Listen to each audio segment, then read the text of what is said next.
arrêté, ce que nous soutenons, donc qui n'est qu'un prolongement pratiquement des sanctions de la République. C'est ça. Mais vous savez que cela implique quand même quelques préalables honorables. Oui, cela implique des préalables et c'est pour cela que je me dis qu'il vaut mieux continuer à marteler sur la nécessité de la réforme de l'administration publique. L'État, c'est comme une personne, mais une personne qui est morale, qui fonctionne aussi. Il faut des moyens. Aujourd'hui, nous pouvons dire que notre État est pauvre.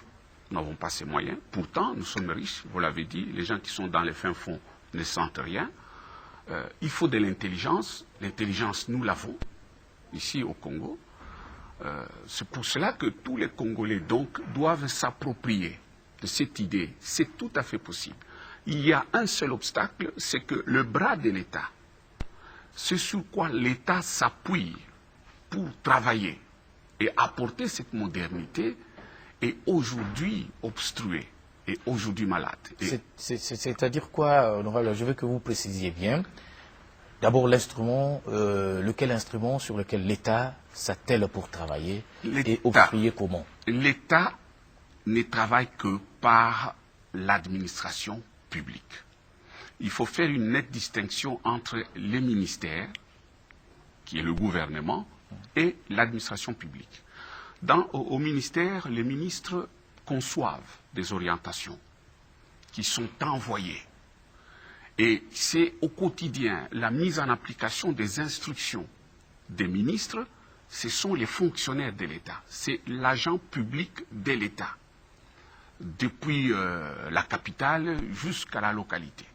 C'est chacun de nous, chaque acteur public de l'État est appelé à travailler suivant un canevas et imprégné de la logique du nationalisme.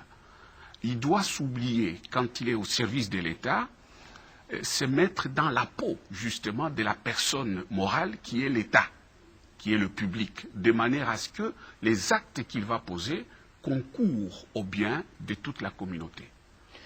Honorable, c'est bien d'en parler comme ça, mais placé dans cette condition, dans les conditions auxquelles beaucoup de nos compatriotes, nos agents évoluent au sein de l'administration publique, c'est difficile d'adopter cette attitude-là. Comment est-ce qu'on peut y arriver? Oui, vous savez, l'homme, la personne humaine, c'est une créature très égocentrique.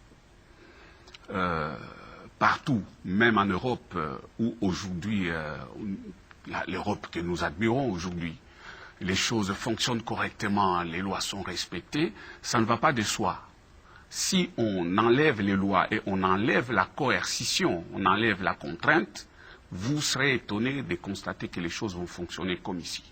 Le propre de l'homme, où il cherche toujours à contourner pour s'attirer beaucoup de faveurs, pour être plus heureux. Donc, pour que l'agent public de l'État, lorsqu'il est au service de l'État, il puisse oublier son ego, oublier son moi et fonctionner comme s'il était lui l'État, c'est-à-dire comme s'il était le grand public, il faut qu'il y ait des lois. Bien sûr, les lois, nous n'en manquons pas dans notre pays. Il y a de belles lois. Mais à côté de la loi, pour qu'une loi ait toute sa force, il faut une coercition. Il faut une contrainte. Parce que l'homme a quelque chose de très précieux dans sa vie. C'est la recherche de la quiétude. Il veut être en paix. La recherche du bonheur. Il veut être heureux. Et la coercition, justement, vient pour inquiéter, menacer ce bonheur et cette quiétude si jamais vous enfreignez les principes de la loi. Alors, c'est quand la loi et la coercition existent que l'homme est obligé de se mouler, de rester dans le canevas. Or, chez nous, ce verrou a été mis en mal. Donc, c'est-à-dire il n'y a plus de coercition. Les lois existent, mais il n'y a plus de coercition. La coercition est exercée toujours par un supérieur hiérarchique. C'est lui qui est appelé à exercer cette coercition pour que ceux qui sont en bas se disent « Attention, si je fais ça, je serai puni ». On ne peut être puni que par un supérieur. Mais lorsque le supérieur veut lui aussi satisfaire son ego entre en combine avec le subalterne, c'est fini, le subalterne n'a plus rien à craindre. Vous voyez, c'est notre système, quand je dis que le système administratif, la gestion administrative des affaires de l'État dans notre pays est en mal, est malade, tout est parti de... En tout cas, d'après mon analyse, oui. Oui. Vous avez sûrement fait un constat, j'allais dire, donc le constat le constat paradoxal pratiquement, que vous avez fait du fonctionnement de notre État ou bien clairement paradoxe. de notre administration publique. C'est ça, un grand paradoxe. Parce que regardez aujourd'hui, allez vous promener dans les bureaux de l'État. Regardez tout ce qui appartient à l'État. Je suis étonné, quand j'arrive ici, je trouve la RTNC pimpante. J'avais été ici la dernière fois, au même endroit, ce n'était pas comme ça. Et ça me fait plaisir. Mais mon souhait, c'est que dans les années qui viennent, que ce confort soit entretenu et maintenu. Mais quand vous allez dans tout ce qui appartient à l'État, ça laisse à désirer. Tout ce qui appartient à l'État inspire la pitié. Mais ce sont les mêmes acteurs qui sont là, mais quand il est en privé, dans sa ferme, dans ses affaires privées, tout est bien organisé, tout fonctionne bien. Vous arrivez là-bas, vous respectez. Il est médecin, il a son cabinet privé, un cabinet médical. Là-bas, tout fonctionne à merveille. Vous avez tous les instruments nécessaires. Mais quand vous allez là où il gère, là où il consulte dans les cadres de l'État, tout est waya-waya, pour ainsi dire. Donc ça veut dire qu'il y a un problème. C'est comme je vous disais avant, ce n'est pas que le Congolais manque d'intelligence, il ne manque pas de capacité. Non, mais seulement quand il est au service de l'État, il est dépourvu de ce sens de nationalisme. Il n'y a rien qui le contraint à œuvrer dans l'intérêt de la communauté. Et tout ce qui passe devant lui, qui est intéressant, les sentiments, l'attitude égocentrique faisant surface, il essaye de prendre ça pour son compte. Ou bien, il ne trouve pas de nécessité de trop se tracasser afin de maintenir c'est ça. Après tout, ça ne m'appartient pas. Donc, l'agent public de l'État, il se dissocie des affaires de l'État. Et pourtant, l'État ne peut pas exister sans les individus. L'État, c'est vous, l'État, c'est moi.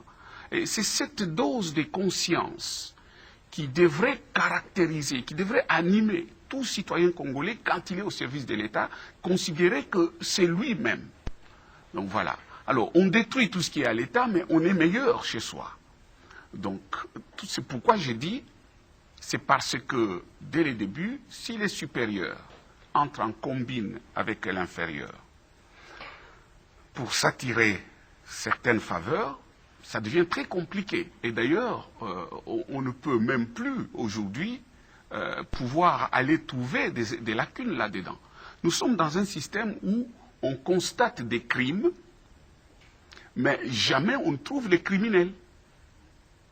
Parce que tout est bien programmé. Ça commence là, jusqu'au bout de la chaîne. Chaque élément est un maillon qui est appelé à jouer un rôle. Et chaque fois que le dossier passe, il sait que j'aurai autant. Voilà comment nous sommes en train de saigner l'État, de le saigner. C'est devenu un système occulte. Les règlements et autres, quand vous venez pour contrôler le système, contrôler les documents, vous vous fiez aux procédures. Et vous allez constater que les procédures ont été respectées, du début à la fin. Que la signature de la personne attitrée, qui est censée exercer une coercition au bas de l'échelle, cette signature est là. Donc le document est valable, en bonne et due forme. Mais seulement ce qui est écrit dessus n'est pas ce qui s'est passé réellement. Vous savez, il y a pas mal d'exemples à évoquer autour de cette prise en charge de l'État que nous tous nous constituons. Mais l'honorable, parce que vous parlez essentiellement de l'administration publique et vous fondez un certain nombre d'exemples sur ça. Mais vous êtes parti aussi d'un diagnostic, à vous entendre parler, bien comprendre votre idée. L'État, c'est quand même une personne morale. Et nous tous, nous nous retrouvons là-dedans, même l'administration publique. C'est ça. Mais le diagnostic, c'est pratique, c'est vraiment lesquels? Non, quand je parle de l'administration publique, j'ai fait allusion à l'agent public de l'État. C'est toute personne qui intervient dans la gestion de l'intérêt public. Parce que l'État vit de tout ça. Hein, ça peut être dans une société étatique, ça peut être à la commune, ainsi de Dans suite. le quartier. Dans le quartier, ainsi de suite. Les routes, même que l'on gère, les caniveaux. Les caniveaux. Voilà, tout ça. Les marchés. Les marchés sont les biens de l'État. Moi, j'étais étonné. J'étais parti en France, on roulait entre deux villes. On avait des canettes qu'on a finies, mais j'ai vu chacun avec sa canette vide en train d'attendre. Et puis, à un moment donné, ah, tiens, arrête-toi là. On s'est arrêté, chacun est descendu, il est allé jeter sa canette vide dans une poubelle. On a disposé des poubelles. Là où il n'y a pas de personnes. Vous vous imaginez un peu ce que ça fait? Alors qu'ici, chez nous, c'est en pleine ville, en plein boulevard, on jette des papiers, on jette tout sur la rue. Il y a un problème de conscience. Justement, j'allais évoquer Voilà. ce problème de conscience qui nécessite aussi une certaine sensibilisation, une certaine conscientisation, une certaine formation de la conscience populaire, pratiquement. Oui. Parce que ça nous concerne tous. Oui, aujourd'hui, seule la sensibilisation, à mon avis, ne pourrait plus être efficace pour apporter la solution escomptée. Non. Pourquoi? Parce que il est déjà ancré dans la mentalité, je dirais, même dans le subconscient du Congolais. Quand vous entendez quelqu'un qui dit Congo est Kobongate, c'est quelque chose, c'est son subconscient qui restitue cela. Tout est parti, comme j'étais en train de le dire. Lorsque celui qui est appelé à garantir le respect des procédures de l'État, à garantir la survie de l'État, il est lui-même en train d'enfreindre les règles. Lorsque, par excès de zèle, par exemple, vous sanctionnez votre collaborateur parce qu'il n'a pas bien géré un intérêt de l'État quelque part, vous vous retrouvez vous-même sanctionné par votre supérieur. Ou soit il y a des gens qui se sont retrouvés comme ça, déplacés, envoyés au garage. Et finalement, on découvre que c'est parce qu'il a osé s'attaquer à telle personne. Pourquoi? Parce que celui-là est dans une sphère bien donnée. Notre système administratif est aujourd'hui devenu très dangereux. Alors, il est apparu pour beaucoup de gens le fait que, ah, mon cher, ça ne vaut pas la peine. Parce que dès que tu t'attaques, tu ne sais pas qui est derrière ça. Parce que ça devient un vivier maintenant. L'État devient un vivier. Tout le monde, on sait que si on bouge celui-là à l'endroit où il est, moi ici je vais crever. Parce que c'est lui qui récolte tout pour moi. Alors finalement, on se dit, bon, écoutez, à Rome comme à Rome. Vous voyez? Alors c'est ces sentiments-là qui inhibent l'excellence. Les gens n'ont plus envie.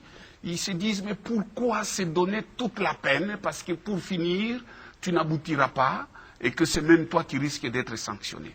Et tu peux aujourd'hui crier comme tu veux en disant, tel a volé ou tel a fait ceci. Bon, premièrement, on ne saura pas démontrer, tu ne sauras pas démontrer qu'il a volé parce que tout est blindé, tout est bien organisé. Et après, tu risques de te trouver toi-même en difficulté. Alors,